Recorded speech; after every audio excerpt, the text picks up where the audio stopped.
or someone with, security clearance, a certain security status. But in Britain or the United States or Netherlands or something, you were never asked any of that. Conrad, I don't want people to get me wrong. I mean, I am a very pro-police in terms of the fundamental role they have to keep safe communities, and I think the way we have to shape the new policy that's going to come after carding is eliminated is one that has to give the police the tools they need to do their job. They've got to investigate crime, they've got to try and prevent crime, and so on, and that means that they do have to gather some information, some intelligence, as they would call it. But I think there's got to be a way, and if there's any place in the world that should be able to find it, it's Canada with our diversity and so on, that says there's a way to both have the police do their job, but also have them not arbitrarily stopping people on the street. And if any country can come up with that, I'm confident it's ours, and it's our city that will do that if necessary. Well, as a leader. You're clearly very aware of the competing sensitivities. I mean, the police have to be allowed to do their job, but the public have to have the right to People of all colors, by the way, expect them to keep safe communities. It doesn't matter what the color of your skin is, you want a safe community. Let's talk about the Gardiner Expressway. Even viewers who aren't in Toronto would be familiar, I think, in general with the discussion, which essentially, as I understand it, is the downtown has been cut off from the waterfront. The waterfront in Toronto has been a very long time coming to proper exploitation in a constructive sense. And the Gardiner, and I believe this was at one time your position, is an impediment to articulation between downtown and the waterfront. Now, what you are championing at this point is a compromise, but doesn't that leave that problem unsolved? I don't think so, because, I think, first of all, if you want to look at what the real impediment is or obstruction between the city and the waterfront, it's actually the rail corridor. And again, for the viewers who are not familiar with Toronto, there's a big rail corridor, probably 16 tracks wide. I think it's like 200 meters. And that's not going anywhere. You're not going to move all those train tracks. That's all the regional trains pass by. But you can't build over them, and we've been talking about that for 50 years. And on that part of it, because of the berms and so on, it's complicated. But having said all that, I think that's the bigger obstruction. And secondly, in an ideal world, I would have said, if we could have looked, for example, at tunneling this. And when I asked about it, when I first got here, having said before as a broadcaster that, I would sort of think we should try and do something bold, I was told that typically in Toronto, we'd run out of time because we dithered for so long on doing something that the expressway that stands there today, that was built again in the 1960s, was literally going to become a safety hazard. And if you started on something new, like a tunnel, you would run out of time and have to start spending millions of dollars to keep the existing expressway safe while you tried to build and get approved this tunnel, which would take years. And the tunnel would be horribly expensive. Well, it would be that too. And that was a separate problem, was the expense. So I ended up in a place where, I guess when you're in government, you end up in this place often, where you look at it and say to yourself, all right, what is the balanced, practical answer to this? And the balanced practical answer said that you simply could not take Toronto's only ring road, and a lot of the great cities have a ring road around them so that traffic of all kinds, commercial and other, can avoid going into the city if they don't have to. And we have one ring road, and the Gardiner Expressway is part of that. And what was proposed here was to cut off a little piece of that, 2 kilometers, and have you go down off one expressway, go along this road with stoplights and so on, and then go back up onto another expressway. No, that would be a disaster. Okay. Well, you see, and that's exactly what I said. No, but isn't the ring road out in 401 or something? Well, the ring road in Toronto is the Don Valley Parkway, north-south, and then it goes on to the Gardiner east-west, the 427 and the 401. So it forms a ring around Toronto. And you're taking one little piece of that out. And so I simply said at that stage, I just couldn't. My job as the mayor is I have to speak for the entire city of Toronto, not for one little part of it, not just for the waterfront. But what about the Grand Boulevard idea? Well, the Grand Boulevard idea is a swell idea. But, the problem with the Grand Boulevard idea is it was predicated on taking the expressway away so that you ended up with, whereas today I think there's, 12 lanes of traffic in total, you'd be down to 6 because you're getting rid of the expressway and having a Grand Boulevard. Now, the Grand Boulevard, they were conjuring up notions of the Champs-Elysees and people sort of having a latte beside the road and under an umbrella. You don't drive 70 miles an hour on the Champs-Elysees. Well, exactly. Or you hear sirens behind you. So exactly. So I just came to what I thought was a practical conclusion, and I've learned a lesson that I knew before from politics, which is that when you take a difficult decision on a difficult, complicated issue, there are going to be a number of people, whether it's a big or small number, who are very dissatisfied with where you ended up. And no matter which option you chose, there'd be a number of people who'd be satisfied. But what about the person who wants to get to the waterfront from downtown? How do you make it more accessible? Can you at least clean it up under the Gardiner and that's what we're doing. Illuminate it better? And that's the reason the option that I supported was called the hybrid option. It was an option that allowed you to keep an express connection between the two the Don Valley Parkway and the Gardiner Expressway, but do it in such a way that it made the waterfront and the lands around the waterfront more accessible, so that it was less obtrusive, if that's the right way to put it, or less intrusive. And so the new version of this that connects the two expressways will be better in terms of freeing up more lands for development, having a closer connection between the city and the waterfront, but there will still be an elevated connection between the two expressways. And will you have glass sides to the walkways and that sort of thing? I've talked about that because you have that in one place, I think. I've seen other cities. Well, we have here now a park under one part of the elevated expressway, which is a world-class, renowned park done by a leading architect, and people kind of marvel about it. And down at the other end of the expressway, we have the Fort York Visitor Center built right underneath the expressway, and people are marveling at what a great use of that space that is. And there are other cities recognizing that it's not ideal. I'd be the first to say none of these options were perfect, including the one I supported. But if you say, okay, you're going to have an elevated expressway, let's make some creative use of the space underneath, as they have done in Paris with the old aqueducts, as they've done in Tokyo, as they've done in Philadelphia, all kinds of cities I could name. And so I'm saying we will do that here, and we will then make the best situation we can in a practical, sensible way, and that's why I ended up where I did. And there'll be people who criticize you but there would have been people criticizing me no matter what decision I'd come to, so I've come to accept the fact that's part of this business. And for viewers who wouldn't know, Mayor Tory was the chief of staff for the former premier of this province, Bill Davis, for some years. Were you there when he stopped the Allen Expressway? No, I wasn't on his staff at the time. I was a supporter, and so I was involved in politics and in his party under his leadership at that time, yes. And, you know, again, that's one of those situations where I think he was right in terms of sort of saying that we had to sort of reach a certain point where you had to say we were either going to turn the city over to a myriad of expressways or you were going to stop sometime. And this one was odd in that, again, for viewers who don't know it, it stops at a place where it just stops. And so it comes to like a T intersection, and all the traffic has to sort of redirect itself. And they replaced what was to be an expressway right down through the heart of the city with a transit line, a subway underneath the ground.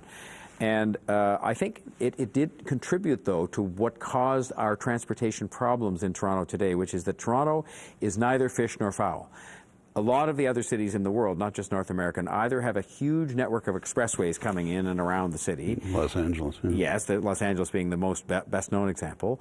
Or they have decided to make their bed with a huge number of transit lines, you know, and that's many cities like Tokyo and Moscow and London and so on. Especially the ones that started early, like London, Paris, and New York. Exactly. We have neither. We have a very limited network of transit lines, as you know, and we actually have very limited expressways, which is why I said we have this one ring road around the outside. And it's inadequate. The city has outgrown the facilities it has to meet people. And then that's the second or third. And by the way, handing half of it over to bicyclists isn't the answer either. Well, but I mean, again, there are increasing numbers of people in the summer and spring who cycle, and it is thousands and thousands. I mean, I've ridden now myself along to see and experience what was going on, and if you look at some of these places where we put the bike lanes, they are as crowded as the car lanes in the morning by thousands of people. I like recreational bicycling, but I can't bicycle in the parks around my house. This is going to work. Well, true enough.